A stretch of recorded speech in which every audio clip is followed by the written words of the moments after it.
حبيبي حبيبي حبيبي حبيبي حبيبي أنت رحماني أنا إن تبت مناني وإن أذنبت رجاني وإن أدبرت ناداني وإن أقبلت أدناني وإن أعوذ بالله من الشيطان الرجيم. بسم الله الرحمن الرحيم.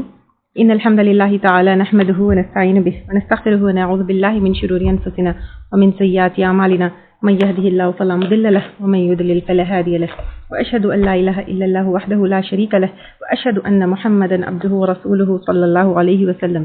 تمام تعریفیں اللہ کے لیے ہیں، ہم اس کی تعریف کرتے ہیں اور اس سے مدد اور معافی طلب کرتے ہیں. ہم پناہ مانگتے ہیں اللہ عز و جل کی خود کی برائیوں سے اور تمام برے کاموں سے.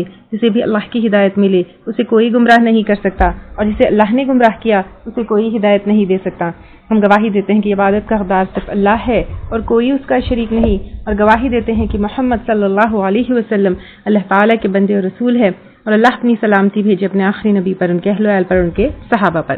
السلام علیکم ورحمۃ اللہ وبرکاتہ. جو بھی حق میں آپ لوگوں کے سامنے پیش کروں وہ اللہ تعالیٰ کی طرف سے، اور اگر مجھ سے کوئی غلطی یا کوتاہی ہو جائے تو میری طرف سے اور شیطان کی طرف سے. کدأب آل فرعون، مانند حالت آل فرعون کے، یعنی آل فرعون کے حالات، والذین من قبلہم، اور ان لوگوں کے جو ان سے پہلے تھے، ان لوگوں نے کیا کیا.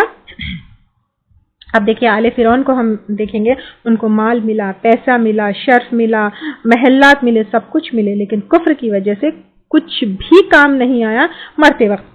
اور ان سے پہلوں کا بھی کیا حال ہوا، پچھلے انبیاء کرام کے واقعہ بھی جو ہم لے چکے. کذبوا بآیات ربہم، انہوں نے جھٹلایا آیات کو اپنے رب کے، تورات کو بھی جھٹلایا، قرآن کو بھی جھٹلایا. اور یہاں پہ آل فرعون کا بار بار اس لیے ذکر ہوا ہے کہ آل فرعون یعنی فرعون اور اس کی آل کی جو بادشاہت تھی، آج بھی اگر ہم دیکھیں گے ایجپشن سویلائزیشن کے، ان کی عمارتیں، ان کی بادشاہت، ان سب چیزوں کے ریمینز آج بھی ہے. تو اتنی بڑی بادشاہت ان کو کام نہیں آئی کفر کی وجہ سے اللہ کے سامنے. تو پھر تم جو غرور کرتے ہو کیا چیز ہے؟ فَأَهْلَكْنَاهُمْ، تو ہم نے ہلاک کر دیا ان کو، بِذُنُوبِهِمْ، ان کے گناہوں کی وجہ سے، وَأَغْرَقْنَا، اور غرق کر دیا ہم نے آل فرعون کو. تو اللہ تعالیٰ یہاں پہ آپ صلی اللہ علیہ وسلم کا بھی اگزامپل دے رہے ہیں اور موسیٰ علیہ السلام کا بھی اگزامپل دے رہے ہیں. اللہ نے کیا کیا، موسیٰ علیہ السلام کو تورات دی تو انہوں نے لے لیا، ان کے پیروکاروں نے لے لیا، تو اللہ تعالیٰ نے ان کو بچا دیا اور انکار کرنے والوں کو غرق کر دیا. سملرلی آپ صلی اللہ علیہ وسلم کا بھی اگزامپل دیا. قرآن نازل ہوئی تو آپ صلی اللہ علیہ وسلم نے اور صحابہ کرام نے عمل کیا، ایک جو ہے عمل کا نمونہ بنے. صحابہ کرام نے جو ہے اس کو آپ صلی اللہ علیہ وسلم کو سپورٹ کیا، تو ان کے ہاتھوں جو ہے کفار کو جنگ بدر میں ذلیل ہوا. اب ہم کو دیکھیں تو ہمارے اوپر کیوں جو ہے اللہ تعالیٰ کا عذاب ہے، کیوں ذلیل ہو رہے ہیں، کیوں اللہ کی مدد نہیں آ رہی ہے؟ کیونکہ نہ قرآن لیے، نہ پڑھے، نہ سمجھے، نہ عمل کیے، نہ اس کا حق ادا کیے، نہ صبر کیے، الٹا جو ہے تفریقہ بازی میں پڑ گئے، نہ اللہ کی اطاعت کی، نہ آپ صلی اللہ علیہ وسلم کی اطاعت کی، نہ سنتوں کو فالو کیا. اس لیے اللہ تعالیٰ کی نہ مدد آئی اور الٹا جو ہے اللہ کا جو ہے عذاب آیا. تو اب یہاں پہ اللہ تعالیٰ وہی بول رہے ہیں، کذبوا بآیات ربہم، انہوں نے جھٹلایا آیات کو اپنے رب کے. تو اب مسلمانوں کو دیکھیے جس طرح آل فرعون نے جو ہے جھٹلایا، مسلمان بھی اسی طرح کرتے، تو اللہ تعالیٰ نے ہلاک کر دیا ان کے گناہوں کی وجہ سے. اللہ کا کوئی ظلم نہیں تھا، یہ اللہ تعالیٰ انہی کے گناہوں کی وجہ سے ان کو جو ہے کیا کر دیا، ہلاک کر دیا اور غرق کر دیا آل فرعون کو. کل کانوا ظالمین، سب کے سب تھے ظالم. یعنی جو اللہ کا انکار کرتے ہیں، رسولوں کا انکار کرتے ہیں، وہ چاہے آل فرعون میں سے ہو یا آپ صلی اللہ علیہ وسلم کے سامنے کے جو کافر تھے یا پچھلی قوموں میں سے تھے، سب کے سب جو ہے ظالم تھے، کیونکہ وہ شرک کرنے والے تھے. ان شر الدواب، بے شک جانوروں میں سے بدترین، عند اللہ، اللہ کے نزدیک، الذین کفروا، وہ لوگ ہیں جنہوں نے کفر کیا. یعنی جو اللہ کا انکار کرتے ہیں، رسولوں کا انکار کرتے ہیں، اللہ کی کتابوں کا انکار کرتے ہیں، وہ سب سے بدترین جانور ہے. فہم لا یؤمنون، بس وہ نہیں ایمان لائیں گے. یعنی ایمان وہ ہرگز نہیں لائیں گے، کیونکہ وہ اللہ کا انکار کرتے ہیں، رسولوں کا انکار کرتے ہیں، اور پھر جو ہے وہ جانوروں سے بھی بدتر ہے، کیونکہ جانور سنتے سمجھتے نہیں ہیں، ان کے پاس ایمان لانے کی صلاحیت نہیں ہوتی. تو اب جو انسان سننے کے بعد دیکھنے کے بعد جو ہے کیا کرتا ہے نہیں وہ کرتا تو پھر وہ جانور سے بھی بدتر ہے. الذین وہ لوگ عاہدت عہد لیا تو نے کس نے آپ صلی اللہ علیہ وسلم نے منہم ان سے. یہ کون ہے؟ یہود مدینہ کے جو یہود تھے وہ ہے. ثم ینقضون پھر وہ توڑ دیتے ہیں عہدہم اپنے عہد کو فی کل مرۃ ہر مرتبہ یعنی ہمیشہ عہد کیا کرتے ہیں ہر بار توڑ دیتے ہیں اور عہد توڑنا گناہ ہے اور کافر ایسا کرتے ہیں کافروں کی صفت ہے. تو وعدہ توڑنا عہد توڑنا ایک مسلمان کو بالکل بھی زیب نہیں دیتا. وہم لا یتقون اور وہ نہیں ڈرتے یعنی نہ وہ اللہ تعالیٰ سے ڈرتے ہیں نہ عہد توڑنے سے ڈرتے ہیں. یہ کون سا عہد ہے؟ جب آپ صلی اللہ علیہ وسلم مدینہ آئے تو مسلمان اور یہود کے بیچ میں جو ہے عہد ہوا تھا کہ اگر کوئی مدینے کے اوپر حملہ کرے گا تو مدینے میں رہنے والے سب مل کر دشمنوں کا مقابلہ کریں گے. لیکن ان لوگوں نے جنگ بدر میں قریش کو الٹا کیا کیا ہتھیار بیچے اور لیٹر ان لوگوں نے بتایا کہ نہیں ہم سے سوری غلطی ہو گئی. تو اب اس کے بعد بار بار وہ وہی کرتے کہ مسلمانوں کے خلاف مسلمانوں کے دشمنوں کو سپورٹ کرتے اور آپ صلی اللہ علیہ وسلم کے ساتھ جو عہد ہوا تھا کہ مدینے کے اوپر جو بھی چڑھائی کرے گا ان کا مقابلہ مل کر کریں گے وہ عہد وہ توڑ دیتے. فَإِمَّا تَثْقَفَنَّهُمْ پھر اگر تم پاؤ ان کو فی الحربی جنگ میں یعنی عہد توڑنے کے بعد اگر تمہارے اپوزٹ تمہارے دشمنوں کے ساتھ ان کو جنگ میں پاؤ فشرد تو مار بھگاؤ بہم ان کے ذریعے من خلفہم ان کو جو ان کے پیچھے ہے لعلہم یذکرون شاید کہ وہ نصیحت پکڑے. یعنی اللہ تعالیٰ یہاں پر کہہ رہے ہیں کہ وہ عہد ہے عہد ہوگا تو پھر ہم ان سے کوئی لڑائی نہیں کریں گے نا لیکن اللہ تعالیٰ کہہ رہے ہیں کہ ان کو ایسے مارو ایسے مارو ایسے مارو کہ بعد میں پیچھے کوئی بھی تمہارے سامنے آنے سے ڈرے یعنی تمہارا رعب ہو اور پتہ چلے کہ مسلمانوں کو دھوکہ دینا اور ان کے ساتھ برا معاملہ کرنے والوں کے ساتھ کیا معاملہ ہوتا ہے. وَإِمَّا تَخَافَنَّ پھر اگر تم خوف رکھتے ہو من قوم کسی قوم سے خیانت کا یعنی عہد توڑنے کا فَانبِذْ إِلَيْهِمْ تو ڈال دو ان کی طرف عَلَى سَوَاءٍ برابری پر یعنی تم اگر سامنے والا عہد توڑتا ہے تو تم بھی عہد توڑ دو کیونکہ ایمان والے جو ہے یا مسلمان جو ہے عہد توڑنے میں کبھی بھی پہل نہیں کرتے وہ پہلے اپنی طرف سے عہد نہیں توڑتے. تو اب اگر سامنے والا کیونکہ مسلمان کبھی اب ایسا بھی ایک سچویشن آ سکتا ہے کہ سامنے والا عہد توڑے تو مسلمان یہ کہے کہ ارے میرا تو وعدہ ہے وہ چاہے توڑ دے وہ چاہے جیسا بھی ہو میں اپنے ایمان پہ اور عہد پہ قائم رہوں گا. تو اللہ تعالیٰ کہہ رہے کہ نہیں اگر وہ توڑتا ہے تو تم بھی تو تم توڑ دو تم پہل مت کرو لیکن اگر وہ توڑتا ہے تو تم بھی توڑ دو. ان اللہ لا یحب الخائنین بے شک اللہ تعالیٰ نہیں محبت رکھتا خیانت کرنے والوں سے. یہ جو پیس آف آیت ہے اگر ہم صرف عہد توڑنا نہیں لیکن ان جنرل دیکھیں تو بہت خطرناک آیت ہے کہ ان اللہ لا یحب الخائنین بے شک اللہ تعالیٰ نہیں محبت رکھتا خیانت کرنے والوں سے. اور حدیث میں ہے تم ان سے خیانت نہ کرو جو تم سے خیانت نہیں کیے یعنی تم سے اگر کوئی خیانت نہیں کی تم کبھی بھی جو ہے خیانت نہ کرو. اور یہاں پر اگر تمہارے ساتھ کوئی عہد یعنی یوزلی جو ہے جو گورنمنٹ سے اور جو کیا کہتے ہیں اپنے لیڈرز کے بیچ میں کوئی ٹریٹی وغیرہ ہوتی ہے وہ لوگ اگر توڑتے تو تم بھی اس کو ڈیزالو کر دو تم کو کنٹینیو کرنے کی جو ہے ضرورت نہیں ہے یہ کہا جا رہا ہے. اور دشمن کو دھوکہ مت دو لیکن اوپنلی اگر وہ ڈیزالو کرتے ہیں یا کچھ ایسا کرتے ہیں تو تم بھی جو ہے ڈیزالو کر دو. اور یہاں پر خیانت کی بات آئی ہے ان اللہ لا یحب الخائنین. خیانت بہت سارے چیزوں میں ہوتی ہیں. یوزلی خیانت کی بات آتی ہے یا امانتوں کی بات آتی ہے تو پھر ہمارے ذہن میں مال پیسہ وغیرہ ہوتا ہے لیکن خیانت مال پیسہ چیزوں کی تو ہوگی لیکن باتوں کی بھی خیانت ہوتی ہے. یعنی اگر کوئی بات کوئی راز ہم سے شیئر کرے تو پھر وہ بھی ہوتی ہے. کوئی رسپانسبلٹی ہم کو دی جائے تو وہ بھی خیانت ہوتی ہے. یعنی اگر آپ کو کسی چیز کی ذمہ داری دی جائے اور آپ ذمہ داری پوری نہیں کرے چاہے وہ چھوٹی ہو یا بڑی ہو یا کوئی آرگنائزیشن میں ہو یا کوئی پوزیشن دے کر ہو تو وہ بھی. اور کسی کی کوئی چیز اگر ہم دیکھ لے کسی کی کوئی عیب نظر آ جائے کسی کا کوئی جو ہے راز ہم کو نظر آ جائے تو وہ بھی چھپانا ہے. ایگزام میں بھی جو ہے امانت داری سے پورا جو ہے کرنا ہے چیٹنگ نہیں کرنا ہے اسائنمنٹس پورے کرنا ہے. پھر کسی کہ جو ہے اگر ہم بیمار کی خدمت کریں تو پھر اس کے جسم پہ ہم کوئی دیکھے، اس کے عیب کوئی دیکھے تو اس کی بھی جو ہے خیانت نہیں کرنا ہے۔ پھر بچے اٹسیلف ہمارے پاس اللہ تعالیٰ کی اور شوہر کی امانت ہوتے ہیں، شوہر کا گھر عورت کے پاس ہوتا ہے، وہ بھی جو ہے اللہ تعالیٰ کی امانت اور شوہر کی امانت ہوتی ہے۔ تو یہ ہر چیز میں جو ہے امانت کا خیال رکھنا ہے۔ اور حدیث میں آتا ہے کہ قیامت کے دن ہر دھوکے باز کے لیے یعنی وعدہ توڑنے کے لیے ایک جھنڈا ہوگا کہ اس نے فلاں فلاں کو دھوکہ دیا، یعنی مارکڈ آؤٹ کر دیا جائے گا کہ اس نے فلاں فلاں کو دھوکہ دیا۔ اور ویسے بھی منافق کی علامت بھی یہی ہے کہ وہ امانتیں رکھی جائے تو دھوکہ دیتا ہے، بات کرتا ہے تو جھوٹ بولتا ہے، وعدہ خلافی کرتا ہے اور جھگڑتا ہے۔ تو ایک منافق ہی ہو سکتا ہے جو امانت میں خیانت کر سکتا ہے اور جھوٹ بول سکتا ہے۔ تو اللہ تعالیٰ ہم کو ہمیشہ امانت دار بنائے، اللہ کا بھی اور بندوں کا بھی، آمین۔ وَلَا يَحْسَبَنَّ، اور نہ سمجھو یا گمان کرے الذین کفروا، وہ لوگ جنہوں نے کفر کیا، سبقوا، کہ وہ سبقت لے گئے، یعنی کافروں سے یہ کہا جا رہا ہے کہ تم ہرگز یہ مت سمجھو کہ تم آگے بڑھ گئے، سبقت لے گئے، جیت گئے، یہ غلط فہمی میں مت رہو۔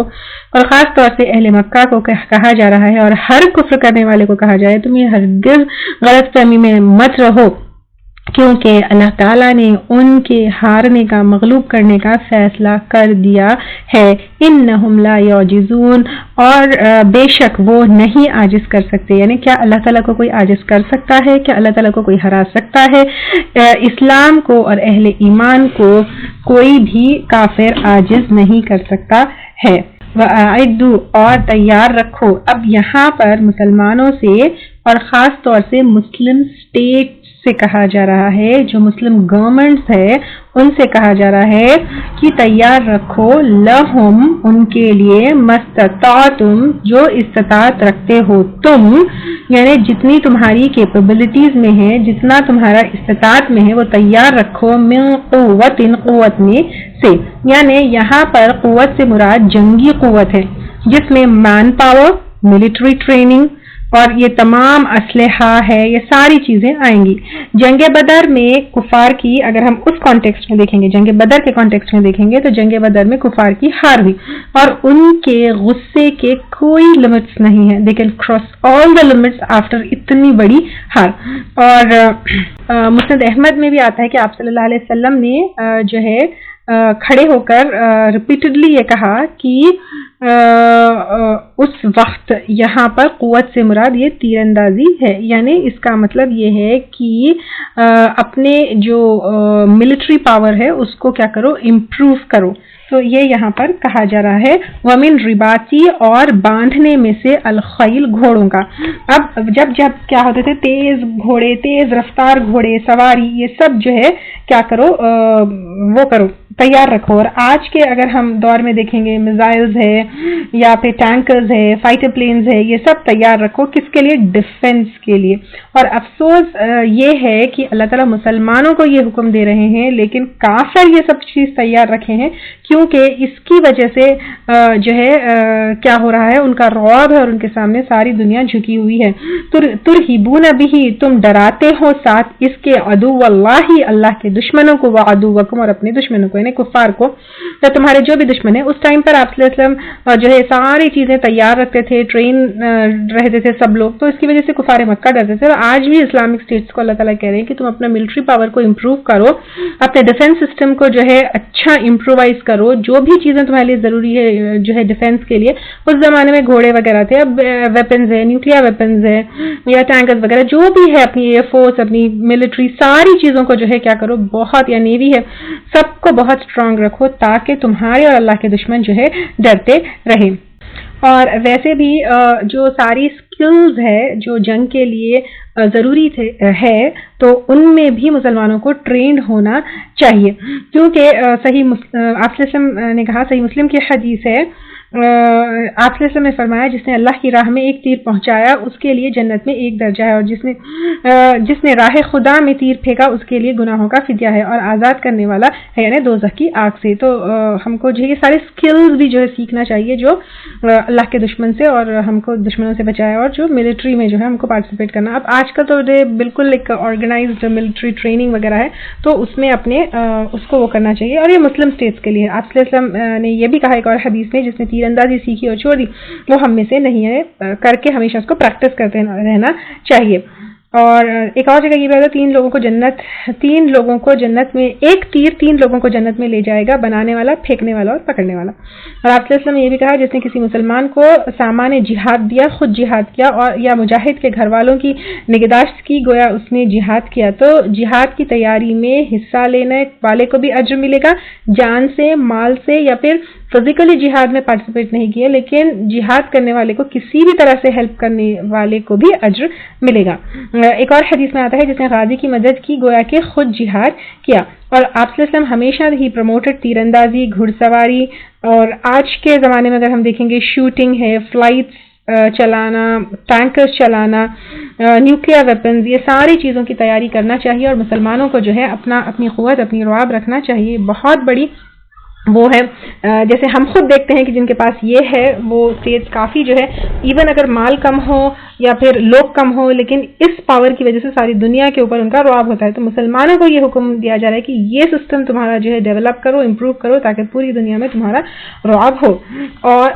اور آخرین من دونہم، کچھ دوسرے ان کے علاوہ، یعنی مشرکین کے علاوہ پر بھی کچھ چھپے دشمن ہوں گے جو تمہارے سامنے نہیں ہوں گے، جو پیچھے سے جو چڑھائی کا پلان کریں گے یا تمہارے اگینسٹ کچھ پلاننگ کر رہے ہوں گے.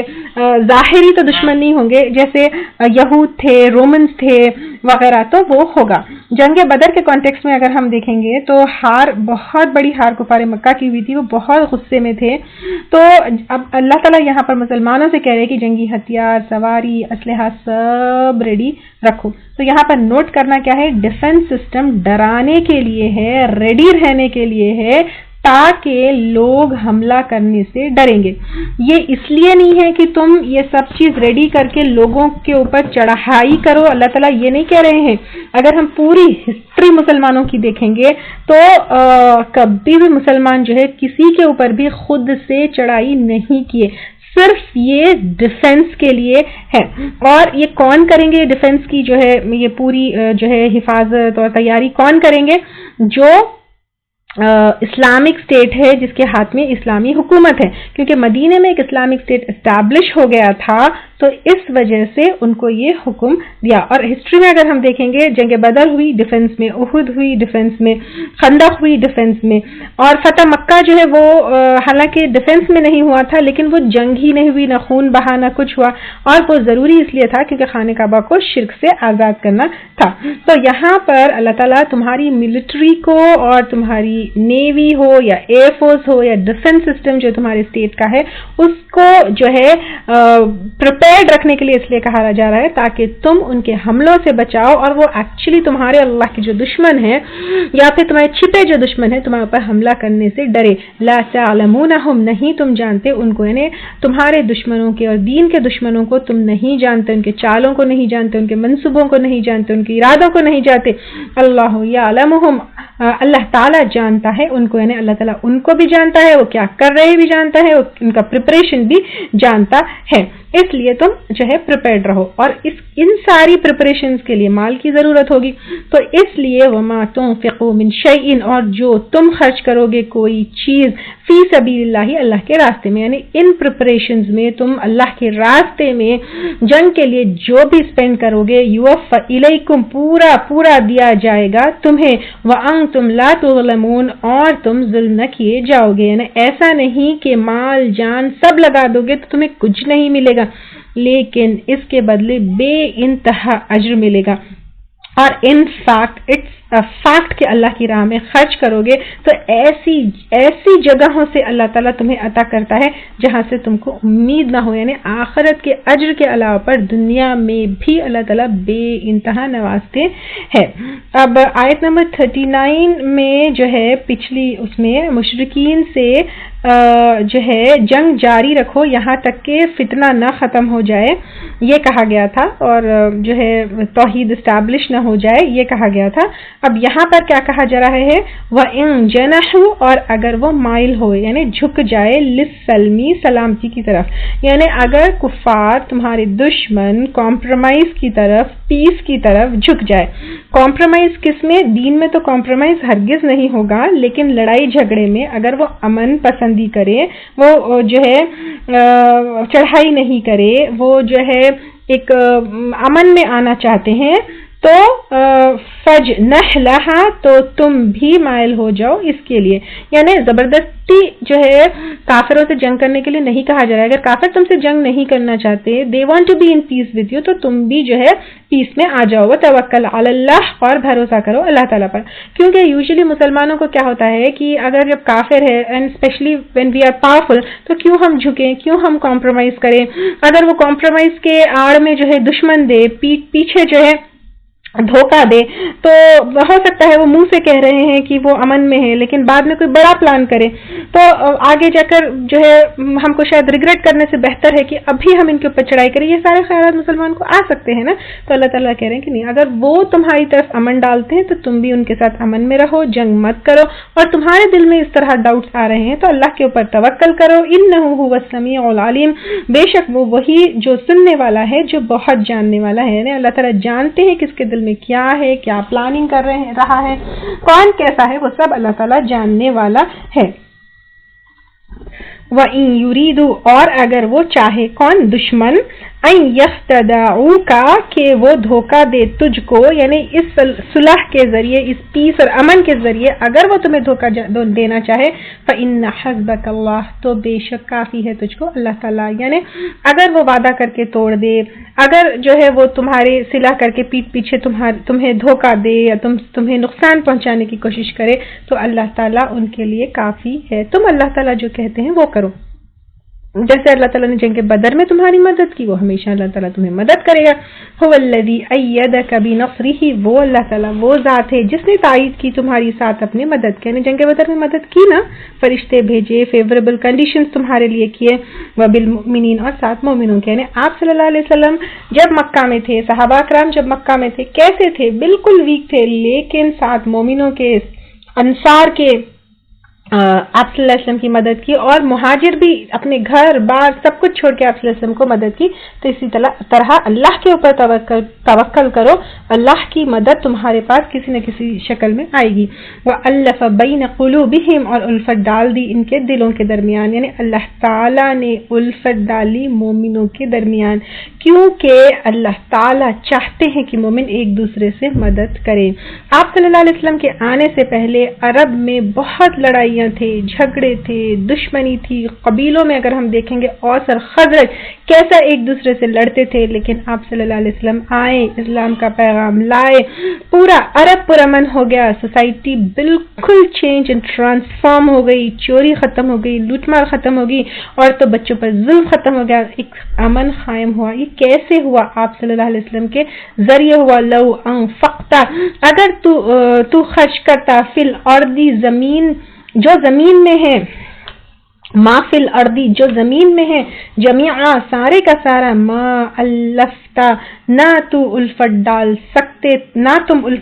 سکتے تھے، بین قلوبہم، ان کے دلوں کے درمیان. یعنی زمین میں سب کا سب خرچ کر کے بھی کیا ہم کسی کے دلوں کے درمیان الفت ڈال سکتے ہیں؟ تو ایٹ اینی کاسٹ ہم کسی کی بھی دل میں الفت نہیں ڈال سکتے ہیں. یہ صرف اللہ تعالیٰ کی طرف سے ہوتا ہے. آج اگر آپ کے لیے کسی کے دل میں کچھ نفرت ہے، دشمنی ہے، تو پورا کا پورا مال پیسہ خرچ کر کے بھی ہم ان کے دل میں اپنے لیے محبت نہیں ڈال سکتے ہیں. صرف اللہ کی طرف سے ہوتا ہے. اور اللہ تعالیٰ سے ہم دعا کرتے ہیں کہ ہم بھی اللہ تعالیٰ سے بہت محبت کرتے ہیں. آپ میں اللہ تعالیٰ ہمارے دلوں میں بھی ایسی ہی محبت ڈال دے جیسے صحابہ کرام کے دلوں میں آپس میں ایک دوسرے کے لیے تھی. آمین. کیونکہ میں اور اپنی اکیڈمی کے جتنے اسٹوڈنٹس ہیں، میں چاہتی ہوں کہ ہم سب بہت پیار سے، محبت سے، یونائٹڈلی رہے. اللہ تعالیٰ ویسی الفت، ویسی محبت، ویسی فکر مندی ہم سب کے دلوں میں ڈال دے. طبرانی کی روایت ہے، آپ صلی اللہ علیہ وسلم نے کہا، مسلمان جب اپنے مسلمان بھائی سے مل کر اس سے مصاحفہ یعنی ہاتھ ملائے گا، دونوں کے گناہ ایسے جھڑ جاتے ہیں جیسے درخت کے خشک پتے یعنی ڈرائی لیوز ہوا سے گر جاتے ہیں، تو ویسے گناہ گر جاتے ہیں. ان کے سب گناہ معاف کر دیے جاتے ہیں، گویا کہ وہ سمندر کی جھاگ جتنا کیوں نہ ہو. کیونکہ ہمارے بیچ میں بھی بائنڈنگ فورس کیا ہے؟ اللہ کی محبت ہے. تو جب اللہ تعالیٰ سے کوئی محبت کرتا ہے تو اللہ تعالیٰ اس سے محبت کرتا ہے. اور پھر جبرائیل سے کہتے ہیں کہ تم بھی کرو. پھر جبرائیل علیہ السلام آسمان والوں سے کہتے ہیں کہ فلاں سے اللہ تعالیٰ محبت کرتا ہے، تم سب بھی اس سے محبت کرو. پھر زمین پر سب کے دلوں میں بھی اس کے لیے محبت ڈال دی جاتی ہے. آج ہم اگر دیکھیں گے مسلمانوں کو آپس میں ایک دوسرے کے لیے کتنی نفرتیں ہیں، عداوتیں ہیں، فرقوں میں بٹ گئے ہیں. سب سے پہلے اللہ تعالیٰ سے ہی محبت ختم ہو گئی، اس لیے آپس میں محبت ختم ہو گئی. ہر کوئی سیلفش ہو گیا ہے، فرقوں میں بٹ گئے ہیں، ایک دوسرے کو گرانے کی چکر میں ہیں. اللہ کی محبت تو کہیں کہیں کہیں دور نہیں نظر آتی، نہ اللہ تعالیٰ سے کوئی کنیکشن ہے. پھر اللہ کی محبت کی جگہ فرقوں کی محبت، جماعت کی محبت، یہ سب چیز جو ہے آ گئی ہے. اللہ تعالیٰ یہ ساری چیزیں ہم سے مٹا دے اور ہمارے بیچ میں تو ہرگز نہیں آئے. تو پھر اللہ تعالیٰ سے ہم یہ دعا کرتے ہیں کہ جس طرح صحابہ اکرام کے دل میں محبت تھی، اللہ تعالیٰ ہمارے دلوں میں بھی یہ محبت ڈال دے. اور جب ہم جو ہے اللہ سے محبت کریں گے تو آٹومیٹیکلی لوگ بھی ہم سے محبت کرنے لگیں گے. اللہ تعالیٰ کی محبت اور آپس میں ایک دوسرے کے لیے محبت اللہ تعالیٰ ہمارے دلوں میں ڈال دیں. پھر اللہ تعالیٰ کہہ رہے ہیں وَلَٰكِنَّ اللَّهَ أَلَّفَ بَيْنَهُمْ، لیکن اللہ تعالیٰ نے الفت ڈال دی ان کے درمیان، یعنی یہ صرف اللہ تعالیٰ ہی کر سکتے ہیں اور اللہ تعالیٰ نے ہی صحابہ اکرام کے لیے کیا. إِنَّهُ عَزِيزٌ حَكِيمٌ، بے شک وہ زبردست ہے، یعنی اللہ تعالیٰ کچھ بھی کر سکتے ہیں. جانی دشمن کو بھی ہمارے کے دل میں ہمارے لیے محبت ڈال سکتے ہیں، جیسے عمر رضی اللہ تعالیٰ عنہ کے دل میں آپ صلی اللہ علیہ وسلم کی محبت ڈالی اللہ تعالیٰ نے. حکیم، حکمت والا ہے، یعنی محبت کس کے دل میں کب کیسے ڈالنا ہے یہ اللہ تعالیٰ کو پتہ ہے. یا ایھا النبی، اے نبی، حسبک اللہ، کافی ہے تجھ کو اللہ تعالیٰ. وَمَنِ اتَّبَعَکَ، اور جو پیروی کرے تیری، من المؤمنین، مومنوں میں سے.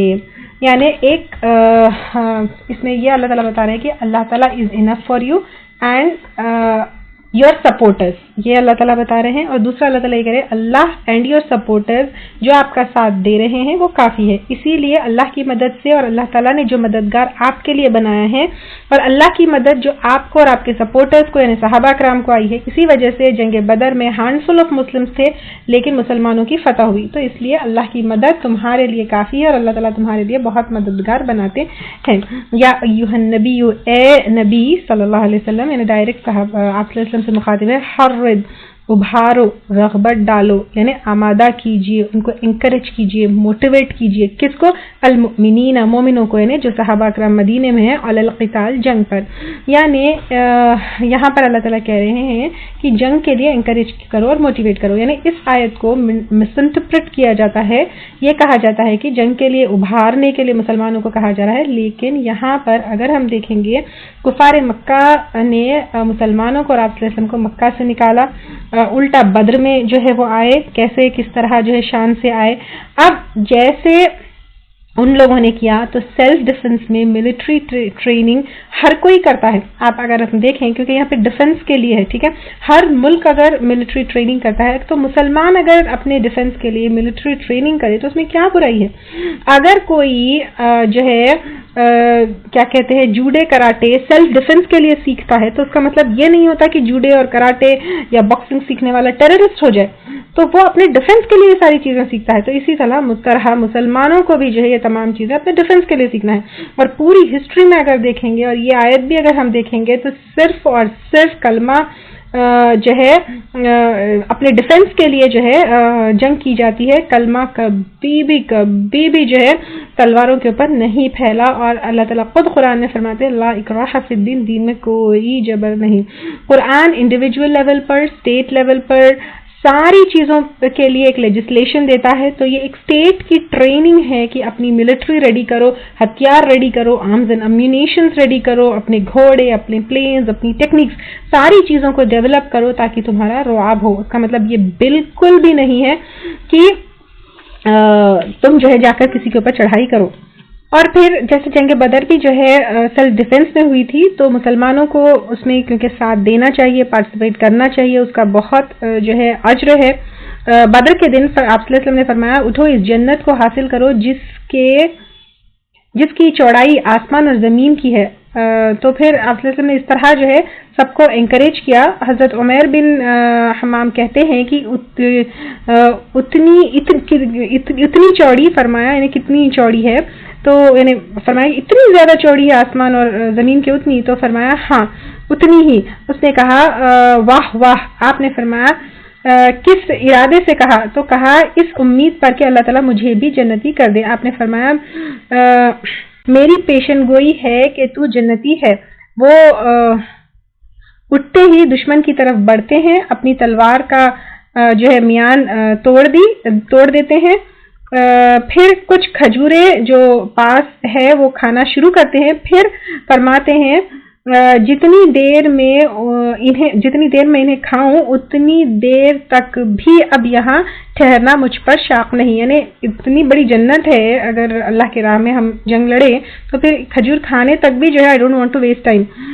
انہیں ہاتھ سے پھینک دی اور پھر حملہ کرنے کے لیے شیر کی طرح دشمن کے پیچھے گھس جاتے ہیں. تو پھر وہاں جا کر جو ہے اپنا جو اپنا سکلز تھے تلوار وہ دکھاتے ہوئے کافروں کی گردنیں مارتے ہوئے راہ حق میں شہید ہو جاتے ہیں رضی اللہ تعالیٰ عنہ.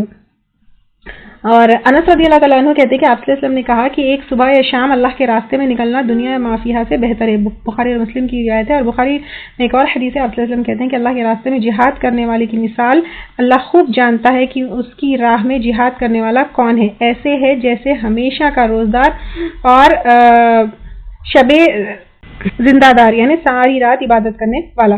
اللہ تعالیٰ نے اپنی راہ میں جہاد کرنے کے لیے اس بات کی ضمانت دی ہے کہ اگر اسے موت آ گئی تو جنت میں داخل کرے گا، پھر اسے اجر اور غنیمت دونوں کے ساتھ صحیح اور سالم لوٹائے گا.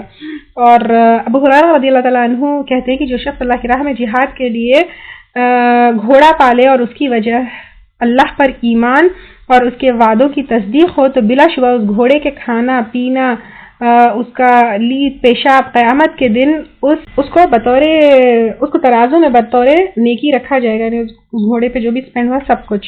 تو یہ جو ہے جنگ میں پارٹیسپیٹ کرنے کی نیکی ہے، اور جنگ میں پارٹیسپیٹ کرنا ہے سیلف ڈیفense کے لیے، دونوں اٹس کلیئر الحمدللہ. ان یکم منکم 20 اگر ہو گئے، یعنی اب تمہاری جو ٹریننگ ہے تمہیں کتنا امپروو کرنا ہے، کس لیول پر تم کو جو ہے تیاری کرنا ہے، وہ اللہ تعالیٰ یہاں پر بتا رہے ہیں. ان یکم منکم اگر ہوں گے تم میں سے 20 یعنی اگر تم میں سے 20 اسٹیڈفاسٹ لوگ ہوں گے، صابرون صبر کرنے والے. صبر کرنا یعنی ہم سمجھتے ہیں کہ خاموش رہنا اس صبر، لیکن یہاں پہ صبر کرنا یعنی جیسے میں پہلے بھی بتائی فیس کرنا، جمے رہنا، لڑنے میں کوئی تکلیف آئی تو برداشت کرنا، نیگیٹولی ریاکٹ نہیں کرنا، دماغ سے کام کرنا، ایموشنز میں نہیں بہنا، یا یہ نہیں کہنا کہ ہمارے ساتھ ہی ایسا کیوں ہوا. تو تم جو ہے صبر کرنے والے ہو گئے. 20 یغلبو 200 غالب آ جائیں گے 200 پر. یعنی اتنے پریپیئرڈ رہو، اتنے ٹرینڈ اینڈ اسکلڈ رہو کہ you 20 people can face 200 people. اتنا اپنے آپ کو مضبوط بنا ہوا. ان یکم منکم 100 اگر ہو تم میں سے 100 یغلبو غالب آ جائیں گے 1000 پر. من الذین کفروا ان لوگوں میں سے جنہوں نے کفر کیا، بانہم بوجہ اس کے بے شک وہ قوم ایک قوم ہے، لا یفقہون جو نہیں سمجھتے. یعنی اللہ کی مدد آئے گی تو سب ہو سکتا ہے. وہ یہ نہیں سمجھتے کہ اہل ایمان کتنے اسٹرانگ ہے، کیونکہ ان کے ساتھ ایمان بھی ہے اور اللہ کی مدد بھی ہے. اور اہل ایمان نوز کہ اللہ تعالیٰ کی مدد کیسے آ سکتی ہے. اللہ ان کا مولا ہے اور ان سب کے ذریعے ان کو نہ کہ صرف دنیا ملے گی لیکن آخرت بھی ملے گی. حبیبی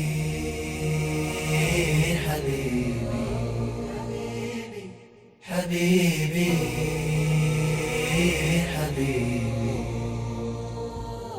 حبیبی انت رحمانی أنا إن تبت مناني وإن أذنبت رجاني وإن أدبرت ناداني وإن أقبلت أدناني وإن أحببت والاني وإن أخلصت ناجاني وإن قصرت عافاني وإن أحسنت جازاني. حبيبي أنت رحماني إن تبت مناني وإن أذنبت رجاني وإن أدبرت ناداني وإن أقبلت أدناني وإن أحببت والاني وإن أخلصت ناجاني وإن قصرت عافاني وإن أحسنت جازاني. حبيبي أنت رحماني إن تبت